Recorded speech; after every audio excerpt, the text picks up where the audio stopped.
All right, we are live on YouTube. Well, somewhat. It's coming.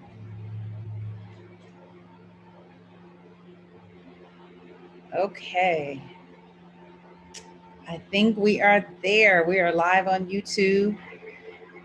Great. All right. Good evening, everyone. All right, we are Welcome. live on YouTube. Okay, let me know Well, what to do with that. somewhat. It's There we go.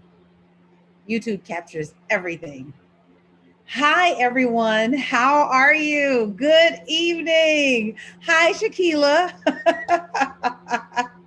Good evening. I'm so excited to be here. We've got a new series based on the Four Agreements by Don Miguel Ruiz. I am so excited to dive into this series. We've actually touched this series before, but I'm telling you, it was years ago. I mean, gosh, this was a while ago before we touched this subject, and I wanted to revisit it because we are in an election season, and right now the election season is waking up all of these emotions, all of these like crazy feelings. And so what I want to do is make sure that you have what you need to make right agreements so that when November 3rd comes and goes, and no matter what happens on November 3rd, that you are feeling and living your best life. Because regardless of who makes it into the White House, right? Regardless of who makes it into Congress, regardless of who makes it wherever they make it, you still got to have to do you. You still have to have your best life. So that's what this series is about. I'm excited to have you guys here. Make sure you have your books. You can get it on Kindle. I know that you can listen to it for free on YouTube. Like, I mean, obviously do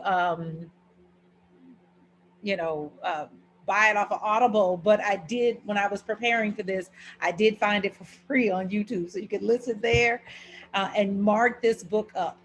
Tonight, we're going to talk about the first agreement, which is be impeccable with your word. And I have so many good things for you guys. Okay. So first things first. Oh, thank you. Constance says you can print it for free via PDF. Yes. And I thought Don Miguel had made his transition, but Don Miguel apparently is still alive and kicking. And so there's a great interview with him that there's several great interviews, but there's a recent one that Charlemagne the God did. Um, oh man, a couple of months ago, like right at the start of the pandemic. And so I got a chance to listen to his thoughts about, of course, this was early on, but listen to his perspective for, how we should be approaching this moment. Um, Question for you. Do I have can you guys hear me clearly? Do I have too much background noise? I got a fan going in the background because we're having our own heat wave over here in the valley of Los Angeles. So, yeah. Okay, good, good, good. All right, let's take a moment to just center ourselves. Take a deep cleansing breath and recognize that the power and the presence of God is with us. It is in us, it's breathing itself as us. We are divine people. Not only do we come from God, but we are God in expression. May this conversation tonight wake us up just a little bit more to our divine nature. May we endeavor to live from that position and not from the perspective of being human. Thank you, Spirit, for the right words to communicate this message to your people. In the name and through the power that's in the name and the consciousness of I am, I affirm that this prayer is so, and so it is. Okay. So, as I was saying in the beginning, the reason that I wanted to touch on this particular series, this book in particular, is that this election is coming up, and it is being billed as one of the most important elections in our lifetime, and it's waking up a really strong energy in all of us. I have essentially just disconnected from social media. I can't pay attention to anything that's there, because if it's positive, it's like, somewhat positive, but mostly it's kind of sort of negative. And so keeping that at the forefront of my mind is just not really healthy. And so I took the app off my phone, and that helped bring down my social media usage to almost zero. So, but again, it was for my own mental health. I just watched a video. I do stay abreast because I want to make sure that my vote counts and that my vote is counted. And so I do try to stay abreast of what's happening from as much of an emotionally detached place as possible, so that I can make the right decision for my vote, but not get drawn in by all the hate and all of that anger and the fear and all of that. What's happening right now is that all these emotions are being awakened in us. And so depending on, which candidate you're rooting for, there are all of these emotions that are just being lifted to like the highest degree. And I'm talking about emotions like fear and disgust, frustration, anger, sometimes resignation. I've heard people say, voting doesn't matter, so I'm not going to vote. um, Doubt, distrust, all of those things are really, really, really big emotions. That what's happening for us is that as those emotions come up, we make agreements with those emotions. And so I wanted to make sure that you had the tools to make the right agreements when those emotions come up.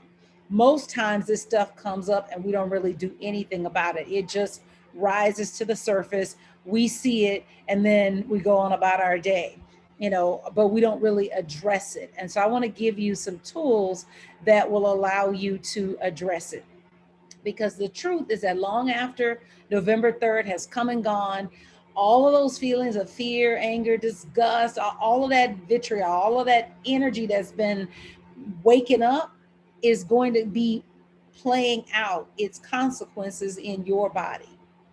And I don't know about you, but I wouldn't want the fear awakened by this moment, or the anger or the distrust or whatever awakened by this moment, to continue having its effects in me long after the election has come and gone.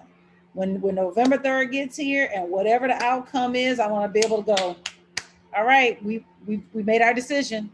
I'm gonna go with the majority because I did that. I live in that, and I live in a majority rules country, and so I'm going to abide by that. And if the majority of the people choose what something that I don't want, I have an option. I have an option. So, that's why this series is important, because it really is not about whether or not your candidate makes it into office. It is really about who are you, no matter what happens. And so I thought it would be helpful to kind of look at these agreements, look at some universal things, and and think about it. So one of the things that Don Miguel says in the book is that agreements are built upon a word or a set of words that we've accepted as true. Agreements don't have to be true in any ultimate sense. They don't have to be true, like true for all time and under all circumstances. Agreements are true for as long as we agree that they are true. And the moment that we stop agreeing that they're true, they disappear. And so you could have an agreement. Here's an agreement. Sometimes in families, they might agree that this child is the child that's going to be the black sheep of the family. And so everything works to support that. The child cooperates, the parents cooperate, the sibling cooperates. Everybody agrees that this one is going to be the black sheep. This is the one that's not going to make it. And this is the one that's going to be, going to like not do well at life and just kind of struggle through life. And they play their part, and you play your part, and the parents play their part, the teachers play their part, everybody plays their part. That's an example of an agreement. You could have an agreement that, we're going to allow certain things in this family. Everybody could know that Uncle so and so is messing with the children, but we just gonna all agree not to do anything about it. When the information comes up, we know it. It's a doggone shame. He know that ain't right, but then we continue along with the process. So we're making agreements all during our lives. It's the nature of life is to make an agreement. We have an agreement with our health. We have an agreement with food. We've got an agreement with our spouses. We've got an agreement with our friends. I mean, agreements are what we do, and they do not have to be true in any ultimate sense in order for us to operate in them. We just simply have to decide that this is the way that we're going to do it. This is the way that we're going to operate.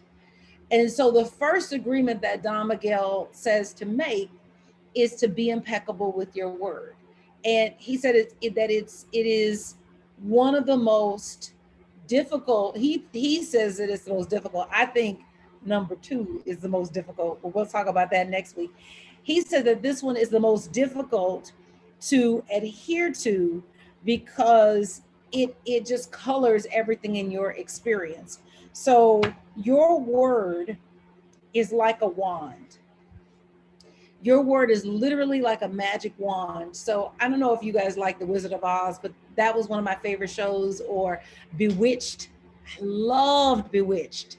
And she didn't really have a wand in a traditional sense, but she would wiggle her nose, and the wiggling of the nose would cast a spell. Your word works just like a magic wand.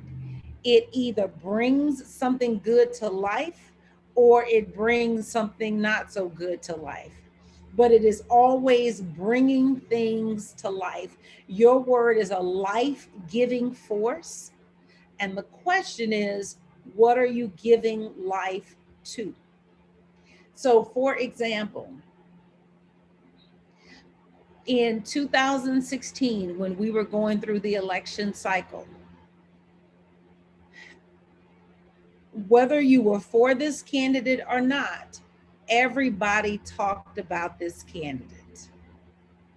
This candidate locked up the lion's share of the conversation of the people, whether it was rooting for the candidate, whether it was talking down about the candidate, whether it was laughing at the candidate, whether it was looking at what was happening in disgust.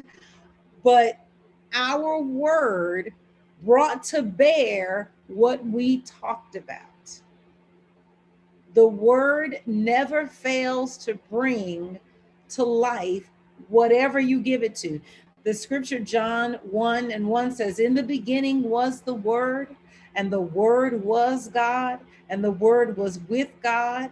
And then it goes on to say that nothing was made without it. Your word is supreme in your experience. And so the question is, what are you talking about in your day-to-day life? What is on your tongue? Because whatever is on your tongue, good, bad, or indifferent, is going to determine what comes to life. And that's what makes it tough. That's what makes it tough. He said the word is not just a sound or a written symbol, it's a force. And so when you speak, it functions like a force. It goes out into the ethers, it gathers the energy of God, and it says, make this a reality. And so you have to be thoughtful and mindful with your word. In the story, he talks about, well, in the chapter, he talks about using your word to cast spells. That and he's using words like magic. We don't use terms like that in New Thought, but let's go along with his language for a second. That your word functions like like a spellcaster, the same way that a witch would have a wand. right? And abracadabra, right? And so he tells the story of this mother who cast a spell on her daughter. And let me explain what I mean. One day the mother had a splitting headache, and I don't know if you guys have ever dealt with headaches. Headaches are something that I've dealt with, and so when he described it, I knew exactly that. Where the mother she was coming home from a long day of work, she was tired, like that bone tired, and she had a splitting headache, and she had a daughter that was probably around 7 who's just gleeful in her own world. The little girl is dancing, dancing, dancing, and just, having a good old time. And this seemed like the mother, the more that she needed quiet in the room, the more the girl danced and sang. Until finally the mom said to the daughter, "Shut up. Just shut up. Your voice is ugly. Just shut up." And in that instance, the spell was cast on that little girl, because that little girl stopped singing in that moment, but she also, over time, just stopped singing altogether. Because in her mind, my voice is ugly, and if I sing, I might bother someone. And even she became shy at school. Even when she was asked to sing, she refused because my voice might be unpleasant to someone who hears it. I was on a call last night with some I have a group of people that I get together with on every other Wednesday night. We call ourselves the Circle, but it's a group of friends from my days in the entertainment industry, where we would just hang out and kind of talk about the meaning of life or whatever. So now we're all in our 40s and 50s, and we still come together. And one person was sharing that you know someone meaningful in his life told him that his voice was bad. I've forgotten the word he used because it was a specific word. And you know how those specific words, you'll keep the word, and it'll be following you through life.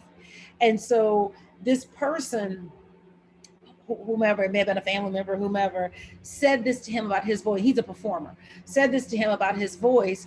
And so in his mind, he's very shy about singing because he feels like his voice sounds horrible. And and he even said, kind of, not jokingly, but like, like, I know my voice is not horrible, huh? But it was still this, you could still feel that little boy, whoever told him that his voice was horrible. And it was the specificity of the words. And so with our words, we have the ability to cast spells, especially on the people who are in our charge. Sometimes it'll come from siblings, but many times it comes parent to child, or some authority figure to child. Does anybody have an experience like that? Anything anyone wants to share where you feel like a spell has been cast on you and you've been working your life to kind of release that spell?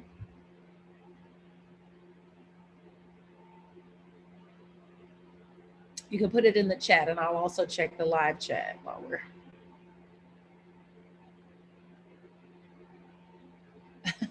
Rashi said, "I left the politics alone." Amen. Me too.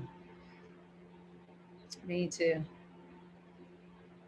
I never thought of it quite like that, and you're right. I never thought of it like that. You Mm-hmm. what happens to you as a child, you tend to carry that, Yes. and we've got to figure out a way to get out of it. But we also have to be able to teach others not to do this to their children.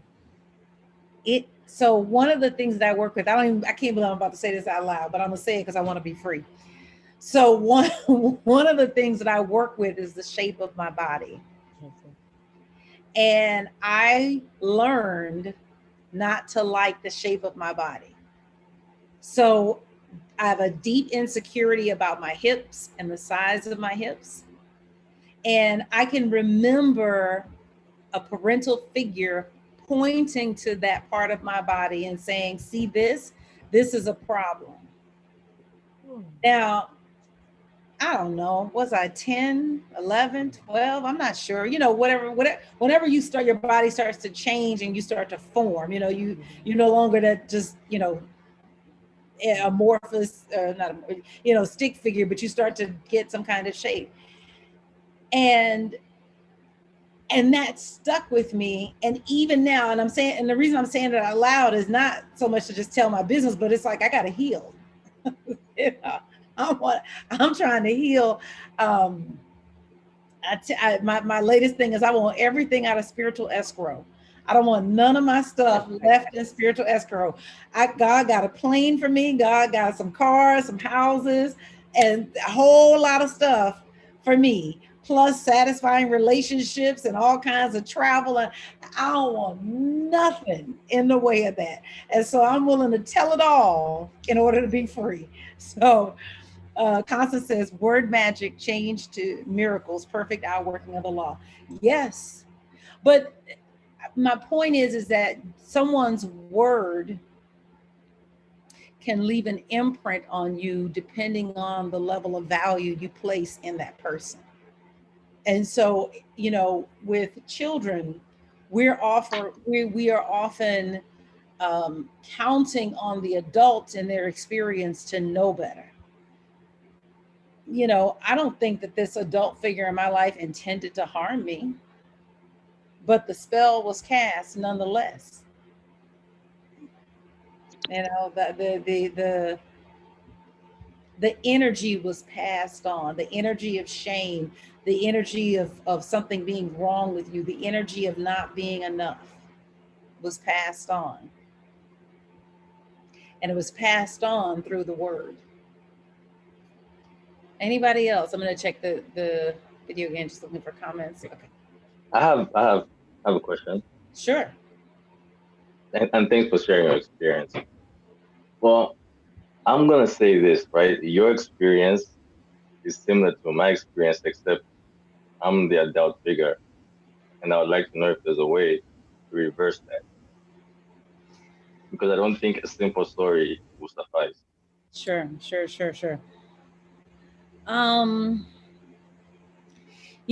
I think apologies, sincere, genuine apologies go a long way.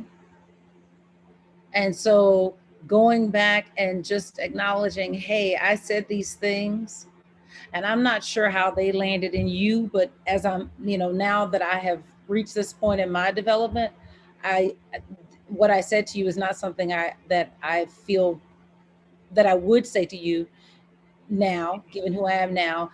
And my hope is that what I've said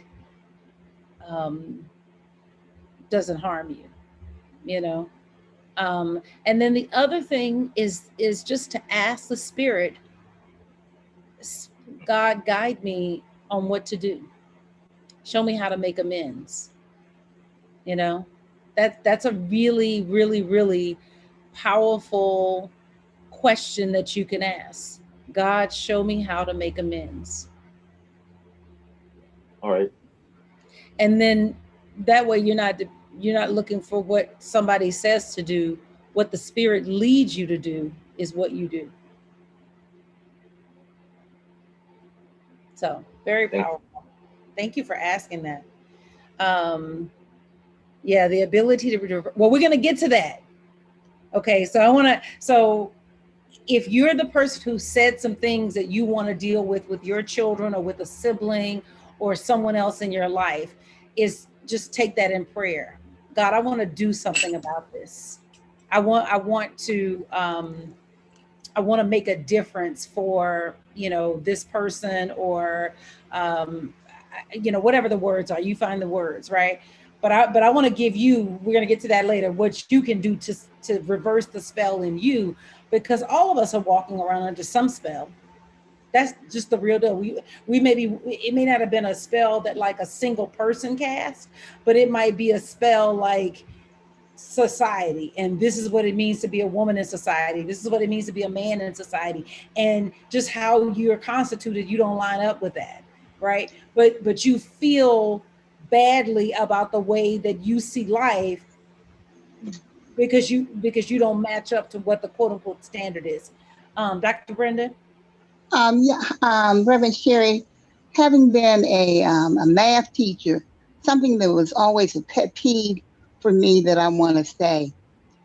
parents would say to their children, I can understand you can't do math. I never could do math. It is so hard. But they never would say, oh, I understand you can't read. I couldn't read.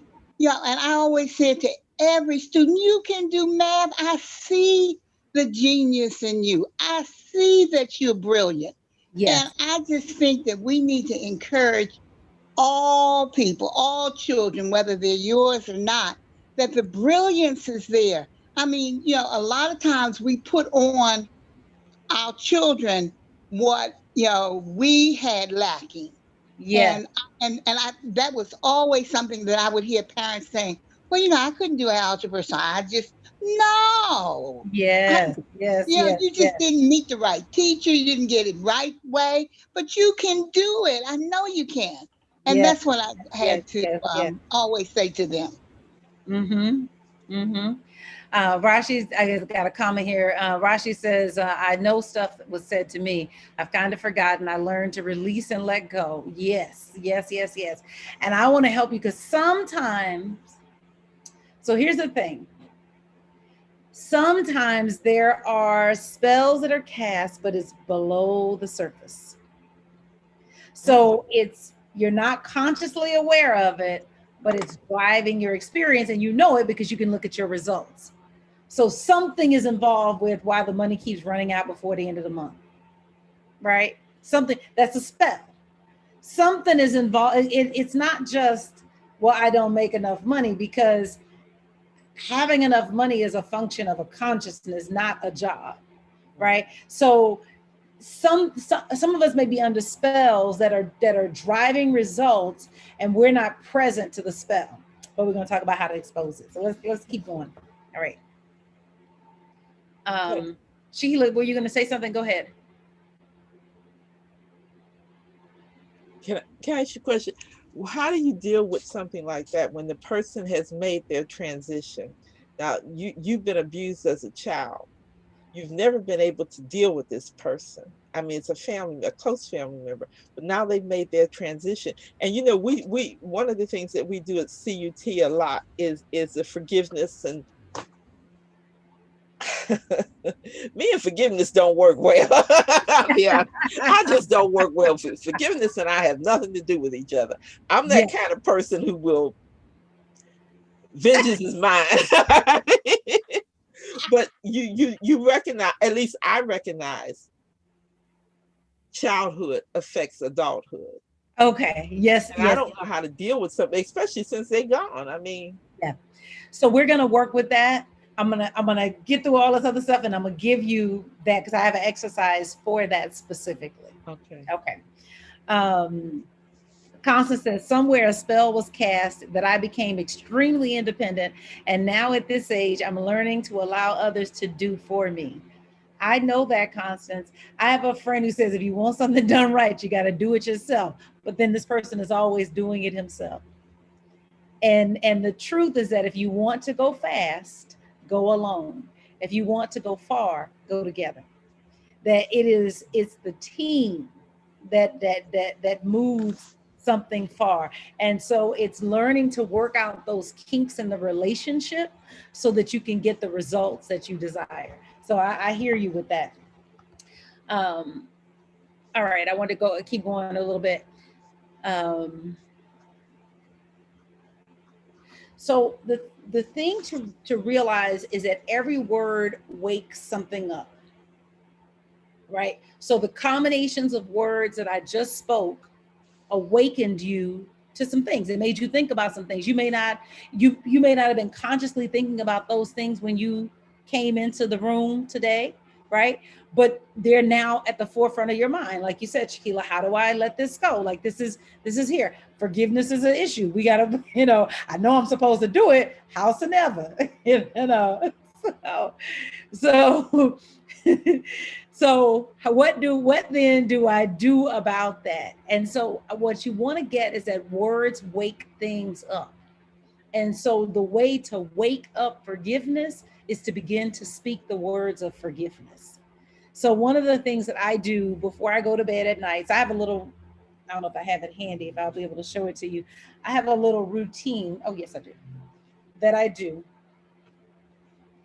It's my little bedtime checklist. Uh, Change into my bed clothes, brush my teeth, wash my face, speak gratitudes. I take time to just say, give some spoken gratitude. What am I thankful for? What am I really, really grateful for? And I just try to run through the day of things that happen, things that I'm grateful for during that day. Spoken forgiveness. So we should look at forgiveness as a process as opposed to a singular thing, meaning that sometimes you can forgive and you think that you're done, and then you get to another point in life and it'll come back up. But it doesn't mean that you haven't forgiven. It means that you forgave to the extent that your consciousness would allow. So it's kind of like using let's go back to math, since you talked about math, Dr. Belton, that um, I can remember being in math classes, and I might, might struggle through a particular concept. But years later, like I might be in a 12th grade and tutoring a ninth grader, and all of a sudden the math that I struggle with is all of a sudden crystal clear. Like I did as much as I could at that level of consciousness. But at another level of consciousness, I can look back and all of a sudden the thing that was foggy is now clear. There might be levels to forgiveness that you just can't see now. You're just not at that place in consciousness. So you forgive to the degree that you can. And when it comes back up, you forgive again. And so the forgiveness may take some time, and it's giving yourself that space.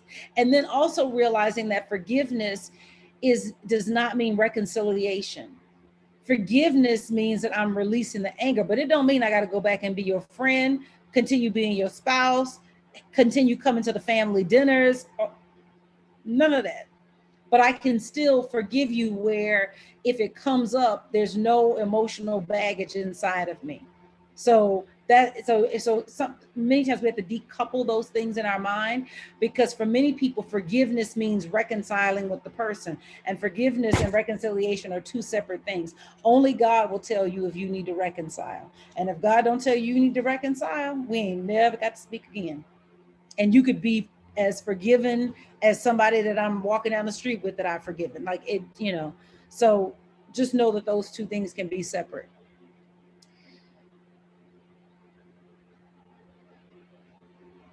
So all the healing that you possess is based on your word. All the healing that you possess. So the way through forgiveness, the way through pain, the way through any condition in your experience is a function of your word. One of the reasons that the hurt and the pain stay is because all of our words support the hurt and the pain. But if every day you got up and you said, thank you, God, for giving me the next piece of my healing. Thank you, God, for giving me the next piece of my healing. One of I have a morning commercial that I do. I've told you guys about it, but one part of it is that I say at the very end is, today you get the next piece of the puzzle that manifests your life. And I say it every day because I recognize that I'm not given every piece of the puzzle. I'm just given the piece that I need today. And so if you're working with a healing, for example, I have a friend who asked to come and stay with me, and I've got a lot of repair stuff I want to do around my house. And so I don't want anybody in my house. I got all this repair stuff that I need to do. And I also asked this person to take a COVID test. And basically the person said, no, they wouldn't because they couldn't. And I was like, well, I don't feel comfortable. And it's not just me. I also have a 6-year-old who I'm, working with a program with his school that he has to go into every day. I just don't feel like that's a chance that I can take. So, basically the person's going to make arrangements to stay somewhere else. But I feel funny because this is a close friend.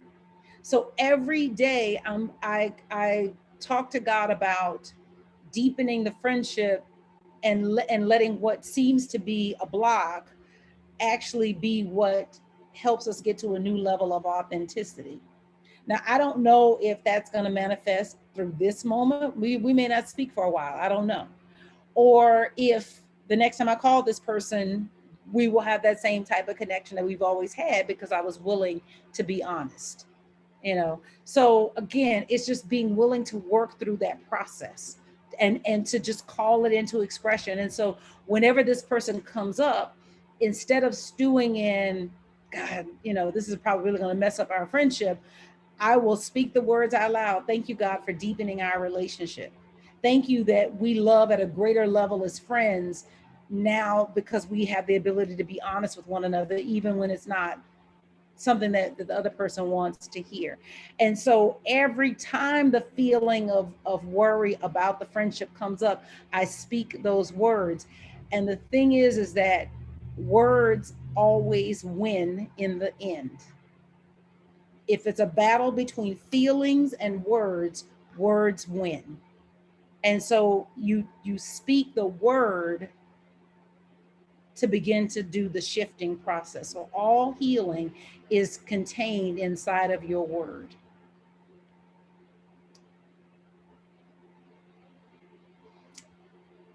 So when we say to be impeccable with your word, what we mean is to take responsibility for your actions and their results. Many times what stops us or what holds us up is that we want what happened to never have happened, right? We want whatever was the offending event, I want that never to have occurred. Unfortunately, we don't get to name it that way, right? And so, but what happens is that because we're stuck on, I wish this had never happened, or if this had never happened, life would be, and then you fill in the blank. What happens is that we stay in a state of blame and accusation because this person did this to me or that group said that about me. The truth, I don't know if y'all ready for the truth. The truth is that whatever someone did or said awakened you to a level of consciousness that you didn't know was lurking beneath the surface of your conscious awareness. Go ahead, Shakila. You're muted. I wanted you to say that again. Okay. Okay. Whatever someone did or said awakened you to a level of consciousness that was lurking beneath the surface of your conscious awareness. The reason that what they did or what they said stung is because it was already there. People have said things to you over your lifetime that you don't even remember. You've forgotten. And they might have meant ill intent. Only what was active in the consciousness landed. If it were not active in the consciousness, there would be no way for it to land. And so what happens is that when someone says something to us and it stings, we are actually sitting at the point of choice, which is how are we going to respond? So instead of wishing that it never happened, what we need to do is make an agreement to be impeccable with our word. And what that means is take responsibility for our actions and their results. Take responsibility for our actions and our results means recognize the power of your word. I can say something back to you or say something about this circumstance that either breaks the spell that your action or word cast or keep it going for the rest of my life. And so it's understanding that there is a power that I wield with my word. And so when I'm impeccable with my word, regardless of what happens, that I am taking responsibility to speak only words that give life. Because every one of us has an experience something like what I described earlier with that little girl. Maybe it wasn't parent-child, but maybe it was coworker, and or a friend, or it could have been a clerk at the store. And for whatever reason, this person found the last nerve and is tap dancing on it. And the question is, what spell are we going to cast? Because the wand, which is our word, is in our hands. And so what spell are we going to cast? The way to break a false agreement, meaning that I'm under a spell of something that was done to me when I was 5, or someone said this to me and it's never left me, is that you've got to make a true agreement. And you make a true agreement by the words that you speak. The way that you know that an agreement is false is that it goes against the nature of the universe. So a false agreement is that you are unattractive, because everything God made is beautiful. A false agreement is that you're not smart, because the truth is that God's intelligence lives through all creation. A false agreement is that there's not enough. The truth is that abundance is baked into your DNA. So a false agreement goes against the nature of the universe. It is agreement that says that you or anyone else is less than absolute good. A false agreement disagrees with your divine nature. It says that you are not divine and you are subject to, and then fill in the blank. And so false agreements are emotional poison. And what happens is that, like poison, it's like it gets in the bloodstream. I don't know if anybody's a nurse, but if something gets in the bloodstream and it's toxic, you got a short period of time before it's through the entire body and it has infected the entire body. False agreements are just like that. They are like emotional poison that get in your spiritual bloodstream and they run throughout your entire consciousness. And then what happens is that they color your eyes. You ever seen somebody with yellowed eyes? Or it colors your vision. You can't even see because the emotional poison is coloring what you see. So you're no longer seeing the world as it is. You're seeing it through the lens of the emotional poison. I have a friend whose father left when she was 6 months old. Yeah, 6 months old. So she never knew him. And so she always felt like there was something missing. And it didn't help that whenever she would ask about her dad, her mother would never answer any questions about him. And so it just left this longing inside of her. And we were doing a documentary film about it when I was just out of film school. And she said, I feel like all the kids lined up at the starting line, but then I was 5 steps back because of what happened, to her and growing up without her dad. It's like that emotional poison. It runs through. And sometimes we've made false agreements because someone has given us the wrong words, like by a parent or an instructor or some other authority figure. But sometimes the decisions that we make up about our world and why our world look the way, we've made 5-year-old decisions or 6-year-old decisions, and they're driving our 45-year-old life. No. Yeah. And they're driving our 45-year-old life, and it's a 6-year-old decision. I'm a little girl trying to make sense of the world. I'm trying to understand what's going on. And then I decide that everyone else has a better life than I do because my life looks this way. And that didn't necessarily have to come from an adult. It's just a decision that I made trying to make sense of my world. So the false agreements are like emotional poison because they will color the experience. I'm looking at your comment, Constance. She says, so true. That's why I get so mad with the individual, because you have now said the very thing or belief that I've held, yet may not believe or face. Yes, that's it. That's it. It won't land if it ain't got nothing to stick to it. Someone asked, can denials and affirmations help get a breakthrough? 100%. 100%. Denials and affirmations 100% will help.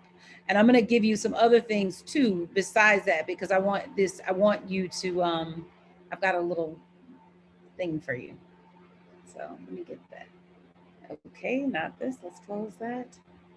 Did I lose my window? There it is.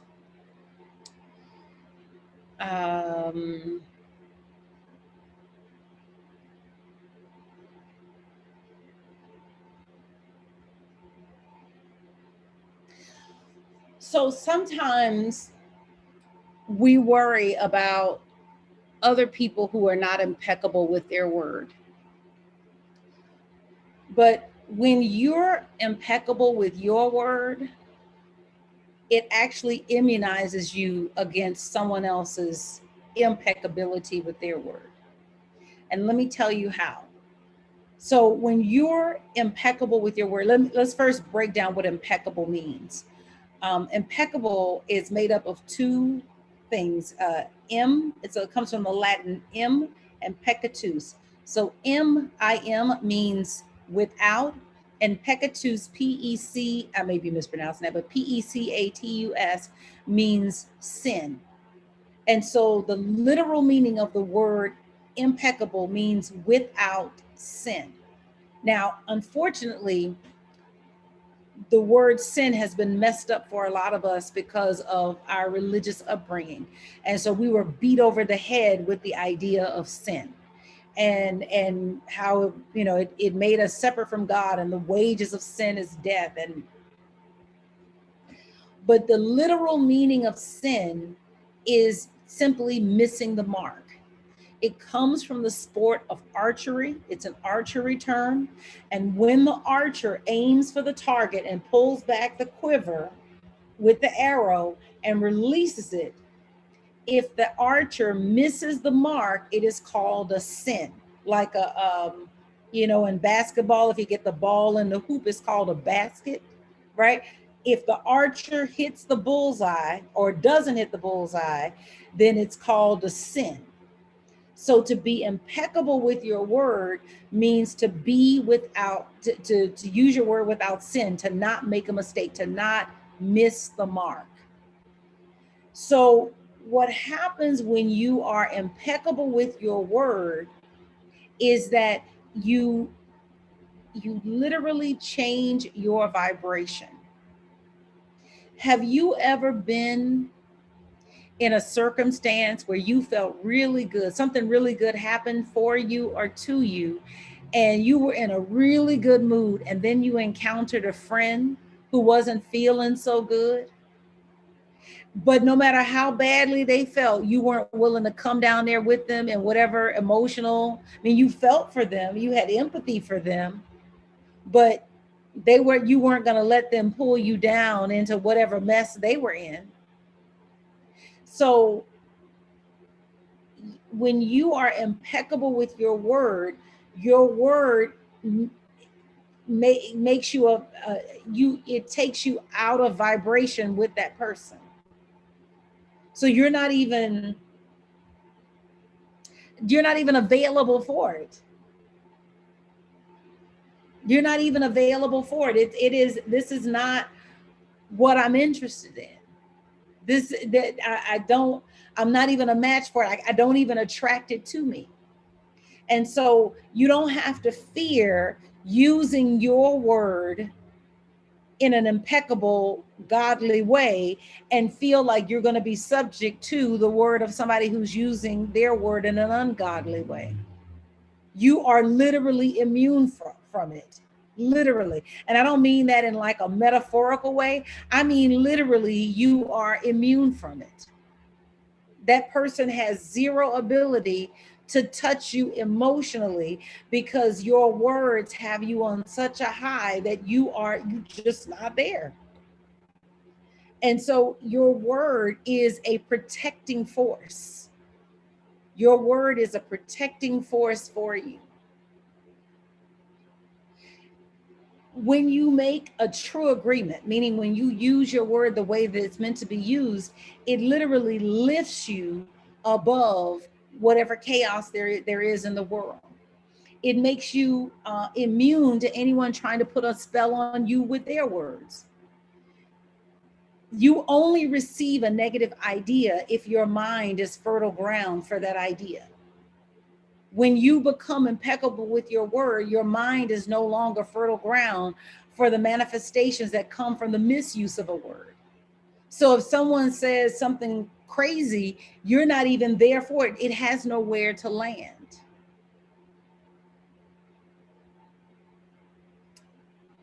I want to give you one other thing. This is what Miguel says. He says, a sin is anything that you do which goes against yourself. Everything you feel or believe that goes against yourself is a sin. And in the beginning, I think it's in the beginning, this sentence stayed with me more than anything else. It is on page,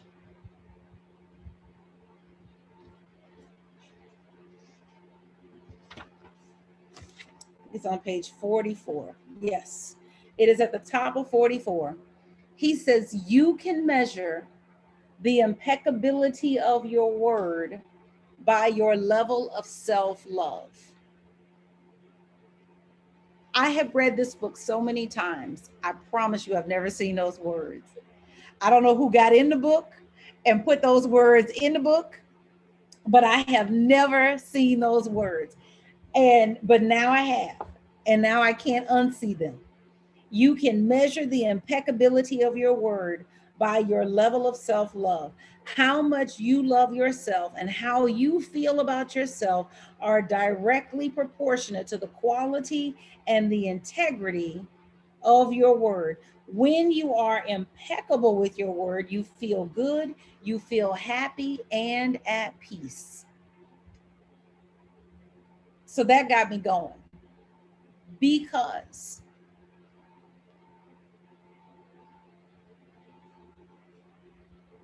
I don't know how many of us really love ourselves. This is from Conscious Living, Gay Hendricks, um, Conscious Living. He says, if we don't love ourselves, we will always be chasing it from others. If our feelings toward ourselves are flavored with guilt and criticism, our love toward others will be contaminated by these same flavors. A special kind of love is required, and it must be directed toward ourselves before it can be adequately expressed to others. Love is the antidote to fear.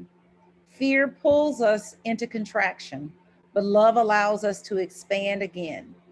When we don't know how to love ourselves, we live in that state of contraction permanently. Fear is not only a fist around our stomachs, it grips our hearts as well. Loving ourselves is the only way out of the grip of fear. Loving yourself is not conceit. Conceit is an attempt to prove to others that you're lovable when you've decided inside that you really aren't. Loving yourself is not false humility. True love for ourselves is the ultimate acknowledgement of equality. It says, I am here and you are here, and we are all equals in this universe. Conceit says, I am here at your expense, while false humility says, you are here at mine. Genuine love for ourselves celebrates ourselves in seamless union with the whole of everything. All we can do is to love ourselves as much as we can from wherever we are. When I love that you said, Wanda, I love me some me. And I think that is wonderful. One of the things that I realized about myself, I can only tell you about my story, that when I examined me, I found that at best, I ignore myself. At worst, I'm critical and judgmental of myself. I'm always putting what somebody else wants for me before what I want for me. Now, it's noble, I got the church. That's a real easy one. I've got Jordan. That's another real easy one. I've got family. That's another real easy one. And by the time you start dividing me up between all the different places that I'm giving, ain't nothing left for me. And so it made me know that, okay, I got some work to do. It is what it is. I could feel some kind of way about it, or I could do the work. Your self-love is your level of self-love is the measurement, it's the barometer by which you measure your impeccability with your word. And that might seem counterintuitive, but the truth is that if I love me, I'm going to express that love in my interactions with you. I'm not going to speak words that harm you because I first decided not to speak harmful, hurtful words about myself. People fool themselves when they say, well, I treat other people better than I treat myself. And it might seem like that in reality, but they're looking at life through that distorted lens that we talked about. They've got that emotional poison that's like a computer virus and is controlling what they see, when in fact, they treat people exactly the way that they treat themselves. Because the truth is that I can't give you what's not alive in me. I can't give you what's not awake in me. And so remember what I said in the beginning, that every word wakes something up. It wakes something up inside of you. And so you want to use your words the way that they were intended to be used, which is to wake up the presence and the power of God inside of you. And so what I'm inviting you to do, as I created a tracker, I created this handy dandy tracker. And I'm going to get the link so I can put it in the chat. I created this tracker and it's called 30 Days of Self-Love. 30 Days of Self-Love. You got it. Okay. There we go. 30 Days of Self-Love. And I'm encouraging you to do something every day for you. Now, I will tell you that that tracker was very revealing for me for a few reasons. Hold on, I'm grabbing the link so I can put it in the chat.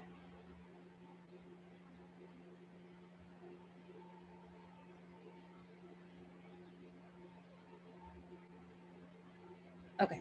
So the first thing that I realized is that I ran out of things to do. That was the first thing. So, I literally on day 4, I kid you not. I'm not making this up. I'm not exaggerating. I literally had to pray to God for an idea on what to do. And the idea came to go to a local botanical garden. And I was like, oh, that's a good idea. Yeah, let me go take myself there. So I did that. When I tell you I can't use this word online, but the comedy of errors that it was to actually get to that garden, everything that could go wrong went wrong. Like everything came up. But because I understand that I create my own reality, what I realized was happening was my own resistance to loving myself. And the garden closed at 5 o'clock. I finally got there at 4:30. And because I was committed to go. I got lost. I never get lost, ever. I somehow ended up in an area with no cell phone reception. So I couldn't use my GPS to figure out how to navigate my way back. And so I finally got there at 4:30 and I was like, okay. And then I had to turn around at 5 to leave to go pick up Jordan. So I was like, I got there. I got there. And so when I sat down at the end of the week and just kind of evaluated myself, I realized that with the way that I treat me, and meaning that I don't feel like I'm mean to myself, but I just ignore myself, right? That the way that I was treating me, I would never date me. Just real talk. And that we're supposed to be together and you can't ever take me out to dinner. You don't ever buy me anything. We don't ever go anywhere nice. You don't ever do anything sweet and kind for me. That was like a serious wake up call. And again, just being transparent. Y'all might not deal with this. This just might be my stuff. So y'all just indulge me. Okay? Come along for the ride with me. But I don't think I'm alone. How about that? I don't think I'm alone. And so it what the tracker is literally just doing something every day, something small. Because when you think about a relationship, it's not the big things, right? It's not the big thing. It's the little things that make the difference. It's, Reverend Della used to say when she would talk about, when she realized that she had a desire for a husband, she was like, sometimes you just want somebody to bring you a cup of coffee. Like it's not about the physicality it's like sometimes you just want somebody that you can have an exchange with or whatever. It's the little things. And I'm saying that the way that you love you, the way that you fall in love with you is to do those sweet and tender and gentle and kind, loving things for yourself. Because the truth is that your relationship with you is the blueprint for your relationship with everyone else. And so part of why people don't respect you is you don't respect you. When you do gentle, loving, kind things for yourself, what you are doing is building up receptors inside of yourself where little sweet, kind, and tender things can sit. Some of us don't have any room in ourselves to receive something sweet and tender and kind. And the way that it is built is by you doing that for yourself. And so, even if somebody wanted to do it for you, if you haven't done it for yourself, there's no room in you to receive it.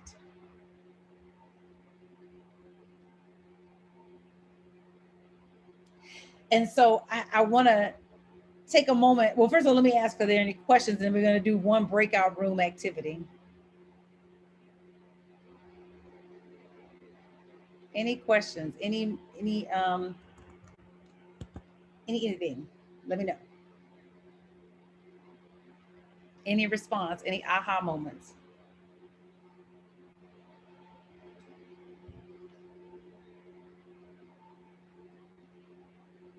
Okay.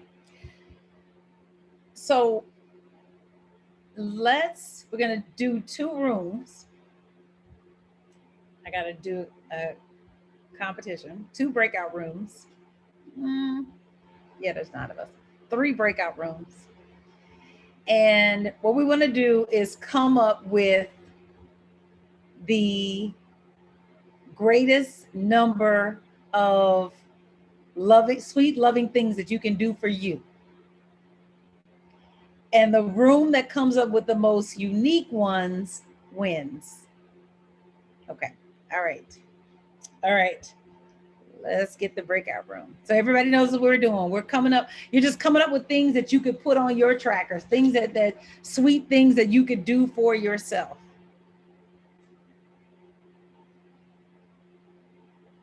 Okay, let's see.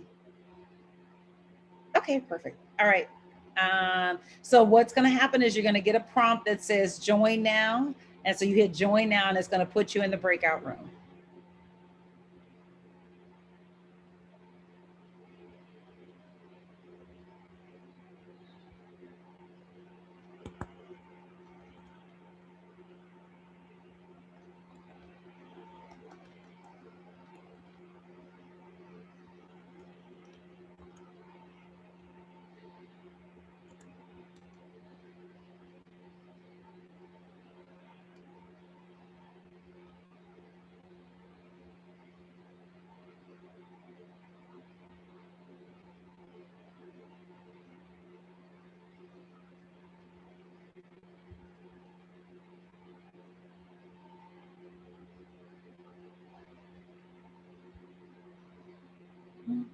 Oh, I forgot. We're here. Okay, so we are still here. So the tracker I put in the live chat. I think I better put it in the comments as well and pin the comments. Oh, hold on. Let's get this. Let's see. No, that's not going to work. Let's see. Okay.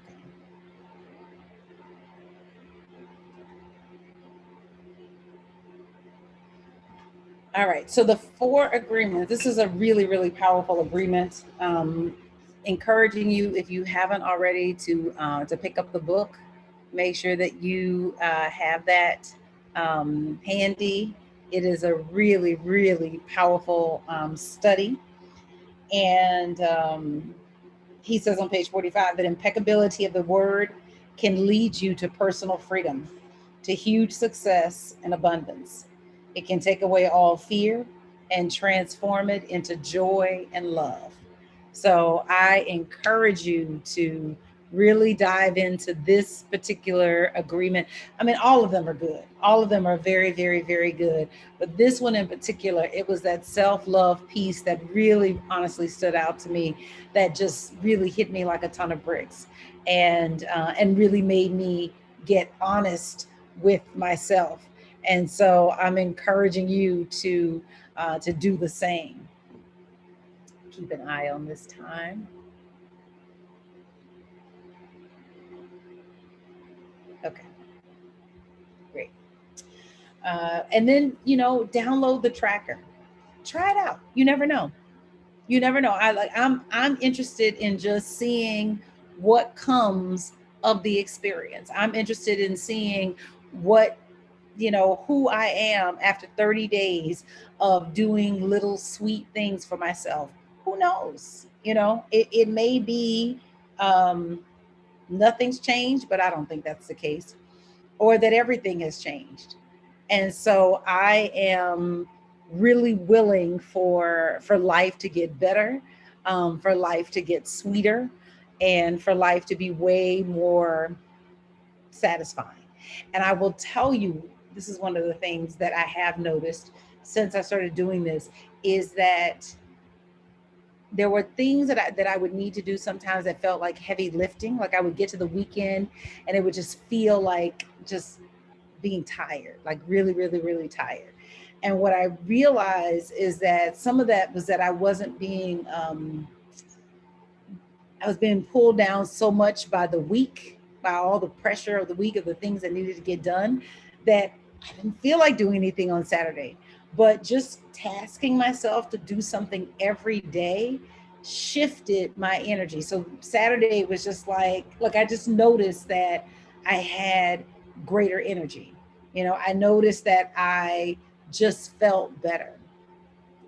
Let me let them know they've got 2 minutes.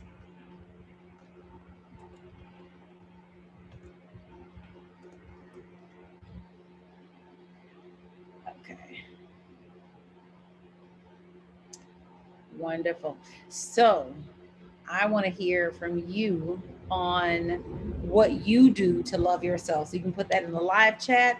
You could put, if you're watching this after the broadcast, you can put that in the comments, and just put in there, what do you do to love you? What sweet, kind things do you do for yourself? What ideas do you have about how you can appreciate yourself more?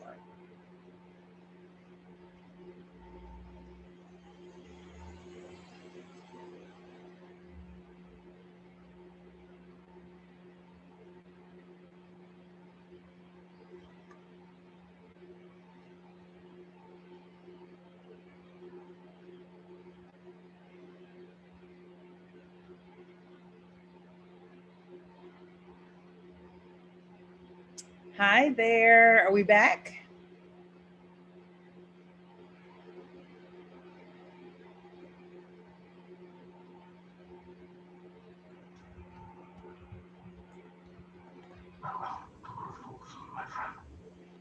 Hello. Constance, are you there? Oh, yes, I'm here. Oh, okay. All right. Okay. Did you ask me a question? Oh no, I was asking. We Oh, back. okay. I was Wait. looking. The room had ended, so or you had come back, so I just didn't know. Okay, very good. I'm here. Good, good, good, good.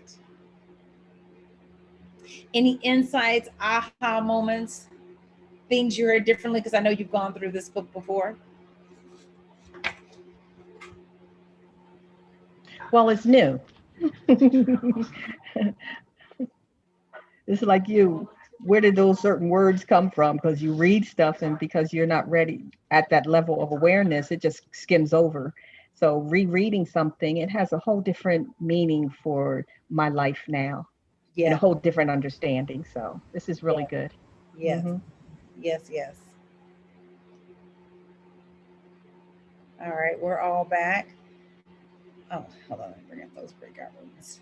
Okay, breakout room number one. So Constance, you and Malayla. So what things did you guys come up with? Together we came up with buy ourselves some flowers, take yourself to the movies. Um, we can both get mani pedis, men and women. Mhm. Um, Mulayla likes clothes, so buy a nice outfit. Uh-huh. I suggested we talk nice in the mirror, do some mirror work. Mm-hmm. Um, Eat lots of donuts because Mulayla likes donuts, so Wait. eat the donuts. um, he also said exercising and riding his bike and getting that fresh air. Talk nice to ourselves. Oh hi, how are you doing today? Or just thinking nice thoughts about yourself.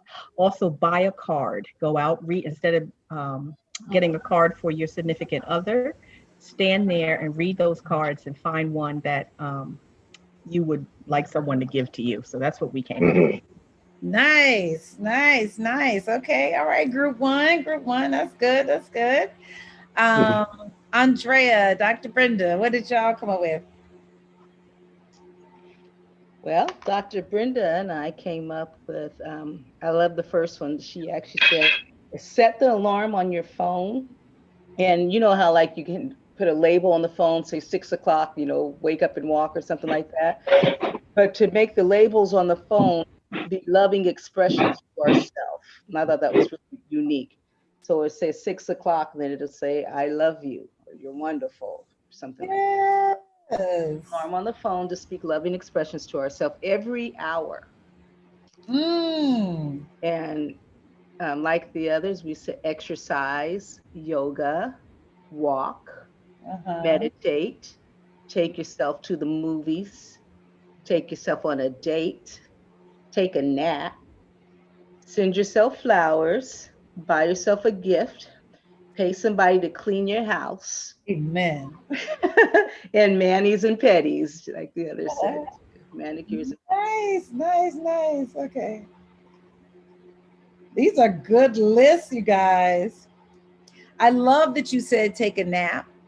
Then I'm gonna tell you why. Because one of the realizations that I had was that it's not the big stuff. Like if you think about like a significant other, it ain't. I mean, you like the over the top stuff, but honestly, it's the little stuff.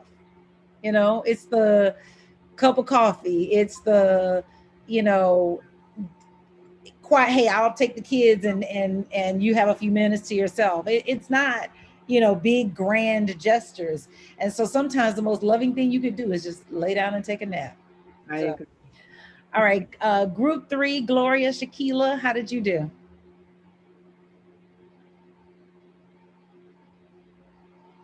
Okay. Okay. Yeah. Uh-huh. Um, we came up with some things. Makeover. Ooh, okay. Okay, doing walk, going walking, doing something for ourselves, just for ourselves, which brought up the very special thing that I did for myself that I will continue tomorrow. Uh-huh. I had prepared myself 3 pounds of crab legs Ooh. with butter. Ooh. I had my bowl of crab legs. I had my bowl to put the shells in. I had my butter. Oh, and I had my sangria. And I'm sitting here in my library because I waited till my husband had a client, and so he was gone. So I'm sitting in the library. I got my, and it was so good to me. I'm gonna do it again tomorrow. Okay, I can't wait for the man to leave the house. So but 3 pounds of crab, and I mean, I didn't think I could eat 3 pounds. Yeah, I ate the 3 pounds, and I wanted more, so I'm gonna have some more tomorrow. that sounds So delicious. that's what we came up with. That's a good list. Good, good list. Good. These are great lists. These are great lists. I have one. Do you guys ever do those adult coloring books? I went to a mental health thing for ministers, and they gave us, my book is over there, but these are the little pencils that they gave, like the coloring pencils. Mhm. And so that's one that you can add to your list. The nature, I love that you guys said that. Going to I went to ended up at the LA Arboretum, and which I did finally get there. It was very healing. It was very healing just walking. They had peacocks and all kind of other stuff, and I was like, oh, this is kind of cool. Like I should probably do a membership here. So those are good. So that's good. That's good. Okay, I love it. I love it. Thank you guys so much for tonight.